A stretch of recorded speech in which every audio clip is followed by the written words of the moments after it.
Hello students, welcome to our channel. நம்ம 10th standard mathsல practical geometry பார்த்துட்டு இருக்கோம்.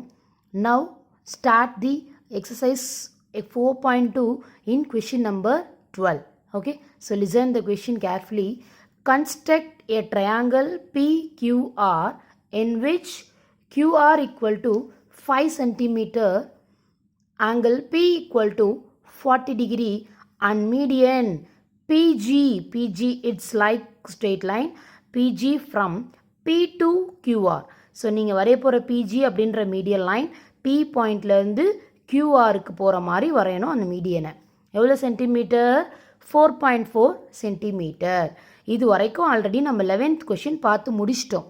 இப்போ இதே மீடியன் மாடலில் ஒரு எக்ஸ்ட்ரா வேல்யூ ஃபைண்ட் பண்ண சொல்கிறாங்க.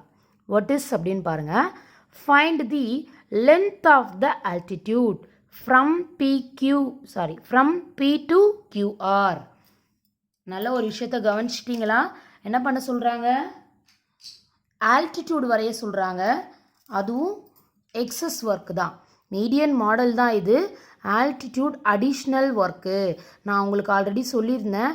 ஆல்டிடியூடை பற்றி ஒரு டீட்டெயில்டு மீடியன் மாதிரியே ஒரு கொஷின் இருக்குது. அது ரெண்டாவது டைப். ஃபஸ்ட்டு டைப் தான் இப்போ பார்த்துட்ருக்குறோம். அதில் இது அடிஷ்னலாக கிட்டிருக்கிற விஷயம் ஆல்டிடியூடோட லென்த். ஓகேவா? யார்லேருந்து யாருக்கு வரையணும்னு பாருங்கள். P to QR. QR is base.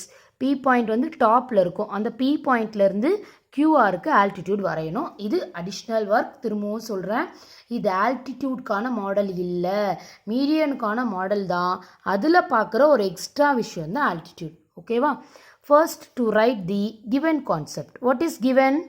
In triangle PQR, QR equal to 5 centimeter, angle P equal to 40 degree and median equal to 4.4 centimeter. Okay, first draw the rough diagram. As usual work, rough diagram, draw the triangle and put a vertical angle and draw the straight line. ஓகேவா? So straight line நடுவில் draw பண்ணிக்கோங்க. மெஷர்மெண்ட்ஸ்லாம் எழுதிக்கோ. QR equal to 5 centimeter, angle P 40 degree. இந்த median line எவ்வளோப்பா? 4.4 centimetre. So step 1 பாருங்கள். நான் என்ன draw பண்ணணும்னு சொல்லியிருந்தேன்? பேஸ். பேஸ் எவ்வளோ சென்டிமீட்டர்? 5 சென்டிமீட்டர். ஸோ ஸ்கேல் வைங்க. This is 5 centimetre. 5 centimetre draw பண்ணிவிட்டு நேம் மெஷர் பண்ணிவிடுங்க. ஓகேவா? ஸோ பேஸ் தான் first step. First step is over. Second step பாருங்கள். Opposite vertical angle to base. பேஸ்க்கு என்ன வரைய சொன்னேன்? ஆப்போசிட் வெர்டிக்கல் ஆங்கிள் வரைய சொன்னேன். பட் ஆக்சுவலாக வெர்டிக்கல் ஆங்கிள் எவ்வளோ டிகிரி? 40 டிகிரி. அது ஆப்போசிட்டில் ட்ரா பண்ணும் போது நான் எப்படி ப்ரொடெக்டர் வைக்க சொல்லியிருக்கேன்? உங்களோட பேஸோடைய ஃபஸ்ட்டு எட்ஜில் தான் உங்களுடைய ப்ரொடெக்டருடைய மிடில் பாயிண்ட் இருக்கணும். பாருங்கள், பேஸில் இருக்கா பாரு உன்னுடைய ப்ரொடெக்டருடைய பாயிண்ட்டு இருக்குது. How many degree? 40 டிகிரி. ஒரு டாட் வச்சுட்டு இதே ப்ரொடெக்டர் யூஸ் பண்ணி கூட லைன் ட்ரா பண்ணிக்கோங்க. It is denoted by X. Okay, this is cap 40 degree. So second step கிளியரா? சரி, தேர்ட் ஸ்டெப் பாருங்கள். Draw 90 degree line. Draw 90 degree line to QX. QX அப்படின்ற ஒரு லைன் நம்ம ஆல்ரெடி வரைஞ்சிருக்கோம் இல்லையா? இந்த QXக்கு 90 டிகிரி லைன் வரைய போகிறோம். That is third step. So third step கவனிங்க. சேம் பேஸ் வரைஞ்சியாச்சு. Opposite angle already second step முடிச்சாச்சு. தேர்ட் ஸ்டெப் என்ன பண்ணணும்? பேஸ் எங்கே இருக்கணும்? QXல இருக்கணும். ப்ரொடக்டரோட பேஸ் QX. QXக்கு 90 டிகிரி லைன் வரையணும். ஒரு 90 டிகிரி டாட் வச்சுட்டு இதே ப்ரொடக்டரை கூட யூஸ் பண்ணிக்கோங்க. ஒரு லைன் ட்ரா பண்ண போகிறோம். It is denoted by Y. Okay, சரி. நெக்ஸ்ட் பாருங்கள். Next one fourth. Okay, fourth step same third step மாதிரியே தான் அடிஷ்னல் ஒர்க் பண்ண போகிறோம். As usual first step base. Second step என்ன பண்ணணும்? Opposite angle. So third step QXக்கு 90 டிகிரி லைன். இது வரைக்கும் முடிச்சிட்டோம். இப்போ ஃபோர்த் ஸ்டெப் என்ன பண்ணணும்? பைசெக்டார் வரையணும். யார்? பேஸ்க்கு bisector. So more than half எடுங்க. என்ன பண்ணணும்? மேலே ஒரு ஆர்க்கு, கீழே ஒரு ஆர்க். அதே வேல்யூ ஆஃப் காம்பஸை ஆரில் வைங்க.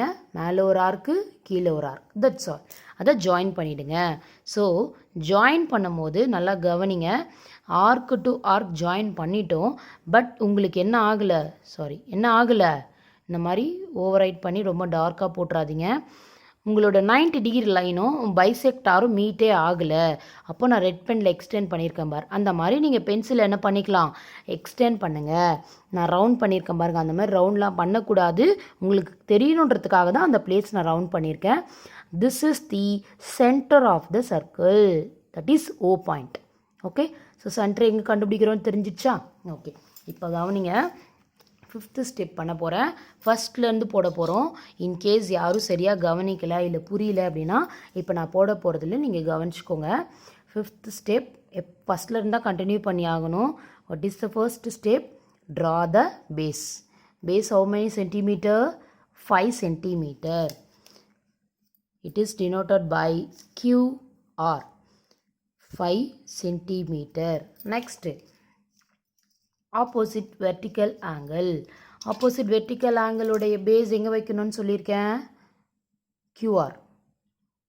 Product உடைய middle point எங்க இருக்குன்னு பார்த்துக்கிட்டீங்களா? How many centimeter?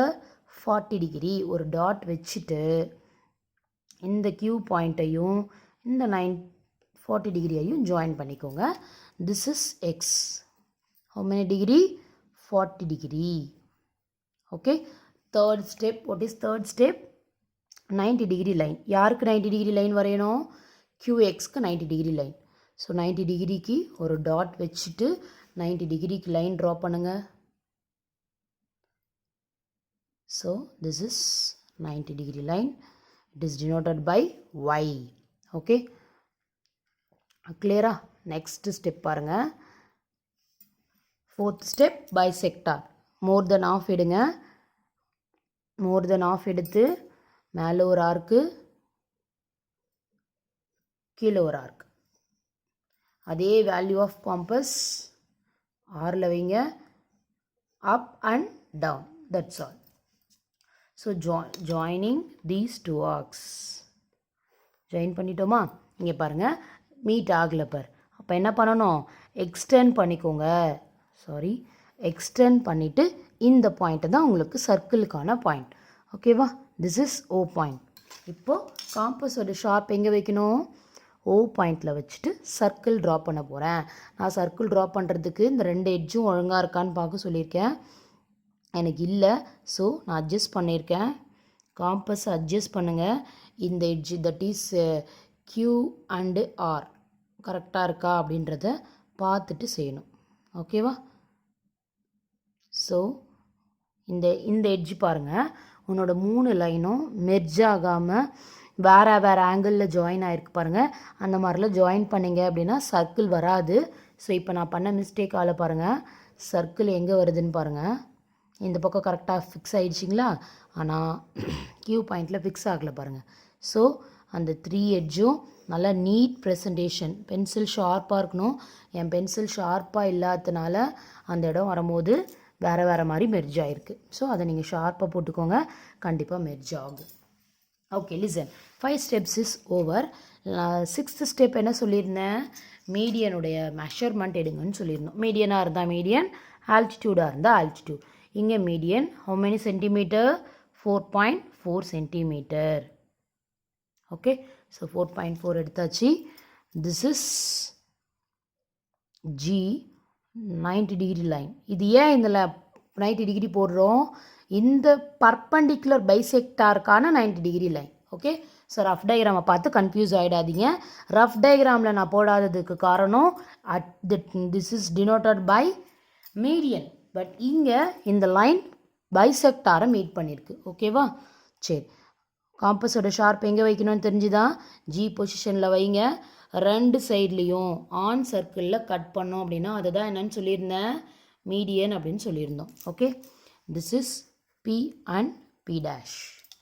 Joining PQ and joining PR. That's all. Enough the triangle. இந்த சைடும் ட்ரையாங்கிள் ட்ரா பண்ணலாம், பட் தேவையில்லை. மீடியன் வந்து நம்ம கிராஸாக கட் பண்ணதுனால அதை கட்டாயம் டினோட் பண்ணி காமிக்கணும். இன்கேஸ் காமிக்க மறந்துட்டிங்கன்னா 1 மார்க் உங்களுக்கு லெஸ் ஆகிடும். ஸோ உங்களோட நோட் பொசிஷனை மாற்றிட்டு கூட அழகாக எழுதுங்க. 4.4 சென்டிமீட்டர். Okay, that's all. இது வரைக்கும் ஃபினிஷ்டுப்பா. நீங்கள் 8 மார்க் கொஷினுக்கு 7 மார்க் வாங்கிடலாம். லாஸ்ட் ஸ்டெப்பு என்ன சொல்லியிருக்காங்க, அடிஷ்னலாக ஆல்டிடியூடை ஃபைண்ட் பண்ண சொல்லியிருக்காங்க. அந்த ஆல்டிடியூட் யாருக்கு வரையணும், பி பாயிண்ட்டுக்கு வரையணும். எங்கேருந்து எங்கே, பி பாயிண்ட்லேருந்து கியூஆருக்கு போகிற மாதிரி வரையணும். ஓகேவா? ஸோ ட்ரா பண்ணலாமா? கவனிக்கிறீங்களா? எங்கே இருக்குது பி பாயிண்ட்டு, இந்த டாப்பில் இருக்குது பாருங்கள். கியூஆர் இங்கே இருக்குது பாருங்கள். ஸோ நல்லா கேர்ஃபுல்லாக கவனிக்கணும். ஆல்டிடியூடுக்கு வரைய போகிற கான்செப்ட் நான் இங்கே கொஞ்சம் நல்லா டீட்டெயில்டாக போட்டு காமிச்சிட்டு அதுக்கப்புறம் அங்கே வர ஃபேர் டயக்ராமுக்கு ஒரு ரஃப் டயக்ராம் மாதிரி போடுறேன். கவனிங்க. ஜஸ்ட் ட்ரையாங்கிள் மட்டும் நான் ட்ரா பண்ணியிருக்கேன். This is P QR. ஒரு ரஃப் டயக்ராம் மாதிரி போட்டுட்டு உங்களுக்கு ஃபேர் டயக்ராம் வரேன். இங்கே பாருங்கள், கியூஆர்லேருந்து வெளிப்புறமாக, தட் இஸ் பக்கமாக லைனை எக்ஸ்டெண்ட் பண்ணு. தெரியுதா? கியூஆர்லேருந்து வெளிப்பக்கமாக கியூ, தட் இஸ் உன்னோட சைடில் டுவர்ட்ஸ் இட் செல்ஃப் பக்கம் பார்த்த மாதிரி லைனை எக்ஸ்டெண்ட் பண்ணுங்கள். இப்போ காம்பஸோட ஷார்ப்பை எந்த பாயிண்ட்டுக்கு ஆல்டிடியூட் கேட்குறாங்களோ அந்த பாயிண்டில் வச்சிடணும். வச்சுருக்கேன் பாருங்கள். ஆக்சுவலாக நார்மலாக காம்பஸ் வந்து இப்படி தான் இருக்கும். நீங்கள் தான் என்ன பண்ணணும், காம்பஸை இப்படி நான் பென்சில் பார்ட்டு நகர்த்திக்கிட்டே வந்து இந்த பேஸை எக்ஸ்டெண்ட் பண்ண லைனை, கேப் எக்ஸ்டெண்ட் பண்ண லைன் வந்து நகர்ந்துருக்கு பாருங்கள். எவ்வளோ தூரம் கேப் வந்திருக்குன்னு தெரியுதா? ஸோ கொஞ்சம் தூரம் நகர்ந்ததுக்கப்புறம் இன்னும் கூட கம்மி பண்ணிக்கோங்க. இல்லைனா கொஞ்சம் தூரம் எக்ஸ்டெண்ட் பண்ணதுக்கப்புறம் பேஸை விட்டு நகர்ந்ததுக்கப்புறம் ஸ்டாப் பண்ணிவிட்டு இங்கே என்ன வரையணும், ஒரு ஆர்க் வரையணும். புரியுதா? இந்த ஆர்க் எப்படி வரைகிறோன்னு தெரியுதா? நீங்கள் எடுக்கிற வேல்யூவை பொறுத்து இந்த ஆர்க் ட்ரையாங்கிளுக்குள்ளேயும் போகலாம், ட்ரையாங்கிளை விட்டு வெளியிலையும் வரலாம். ரொம்ப கம்மியாக எடுத்திங்கன்னா ட்ரையாங்கிளுக்கு வெளியில் வரும். நல்லா வியூவபுளாக எடுங்க, நல்லா வியூ தெரிகிற மாதிரி எடுத்துருக்கணும். ஸோ தெரியுதா? நீங்கள் எடுக்கிற காம்பஸ் லைனு இந்த பேஸை விட்டு கொஞ்சம் தாண்டினதும் நிறுத்திட்டேனா? ஸோ காம்பஸ் பாயிண்ட் பியில் வைங்க. இந்த பேஸை கொஞ்சம் தாண்டினதும் ஸ்டாப் பண்ணிவிட்டு ஒரு ஆர்க் ட்ரா பண்ணிடணும். ஓகேவா? இதே வேல்யூ ஆஃப் காம்பஸை மாற்றாமல் இங்கே பாருங்கள், இங்கே ஒரு பாயிண்ட் கிடச்சிருக்கு பாரு. ஒரு 2 இடத்துல உங்களுக்கு பொசிஷன் கிடச்சிருக்கும். எந்த இடம் நான் ஹைலைட் பண்ணுறேன், இங்கேயும் இங்கேயும் கிடச்சிருக்கா? ஆல்ரெடி நம்ம 9th போட்டிருக்கோம்ப்பா. கேர்ஃபுல்லாக கவனிங்க. ஸோ இந்த ஃபர்ஸ்ட் எட்ஜில் வச்சு ஒரு ஆர்க்கு, நெக்ஸ்ட்டு இந்த செகண்ட் மீட்டிங் பாயிண்டில் வச்சு ஒரு ஆர்க். That's all. கண்டிப்பாக ஒரு ஆர்க் மாதிரி உங்களுக்கு கிடச்சிருக்கும். அந்த ஆர்க் எடுத்துகிட்டு வந்து தான் இந்த பி பாயிண்ட் கூட ஜாயின் பண்ணணும். This is the altitude. எந்த பாயிண்ட்டுக்கு? பி பாயிண்ட்டு எங்கே வரைஞ்சிருக்கேன், கியூஆருக்கு ட்ரா பண்ணியிருக்கோம். புரியுதா? ஏன் எங்கே வந்திருக்குன்றது உங்களுக்கு தெரியுதுங்களா? ஸோ இந்த ஆல்டிடியூடோட லென்த் கேட்டிருக்காங்க. லென்த் என்னன்றதை இங்கே வைக்கணும். இந்த பேஸோடு ஸ்டாப் பண்ணிடணும். எவ்வளோ வேல்யூ வருதோ, தட் இஸ் இந்த வேல்யூ எவ்வளோ வருதோ அதை தான் நம்ம எழுத போகிறோம். ஸோ விஷயம் என்ன சொல்லியிருக்கேன்னு தெரியுதா? இப்போ நம்ம சம் உள்ள போகலாமா? இது ரஃப் டயக்ராம் தான். இப்போ நான் என்னோடய கொஷினில் போடுறேன், கவனிங்க. நான் என்ன சொல்லியிருக்கேன், பேஸில் பக்கமாக லைனை எக்ஸ்டெண்ட் பண்ணு, தட் இஸ் வெளிப்பக்கமாக. கியூஆர்லேருந்து வெளிப்புறமாக லைன் போகுது இல்லையா, அந்த லைனை எக்ஸ்டெண்ட் பண்ணுங்கள். எக்ஸ்டெண்ட் பண்ணிட்டேனா? ஓகே. நெக்ஸ்ட்டு என்ன பண்ணணும்னு சொல்லியிருந்தேன், காம்பஸோட ஷார்ப்பை பி பாயிண்டில் வைங்க. இந்த பேஸை தாண்டினதும் ஸ்டாப் பண்ணிவிடு. ஸ்டாப் பண்ணியிருக்கேனா? ஒரு ஆர்க் ட்ரா பண்ணிக்கோங்க. Draw the single arc. Okay. ஒரு சிங்கிள் ஆர்க் வரைஞ்சாலும் ஓகே, இல்லை சின்ன சின்னதாக இங்கே ஒன்று வரைஞ்சாலும் ஓகே. அதே வேல்யூ ஆஃப் காம்பஸை மாற்றாமல் உங்களுக்கு கிடச்சிருக்க 2 இன்டர்செக்டிங்கில் வச்சு ஆர்க் வரையணும்.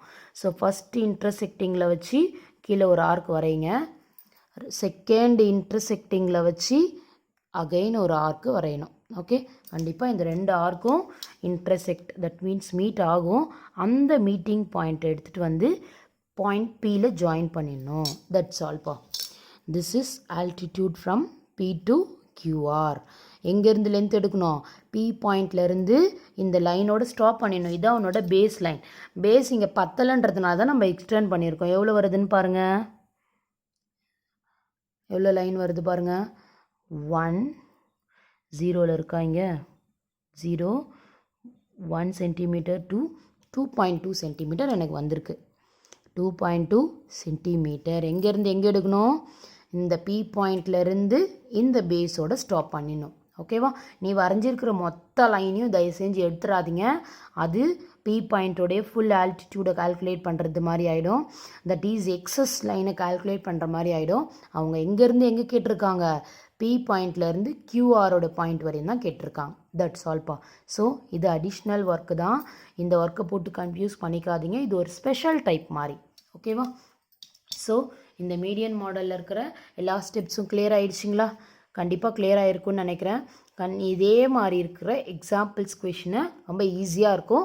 ஒர்க் அவுட் பண்ணி நம்ம பார்க்கலாம். Okay, thank you.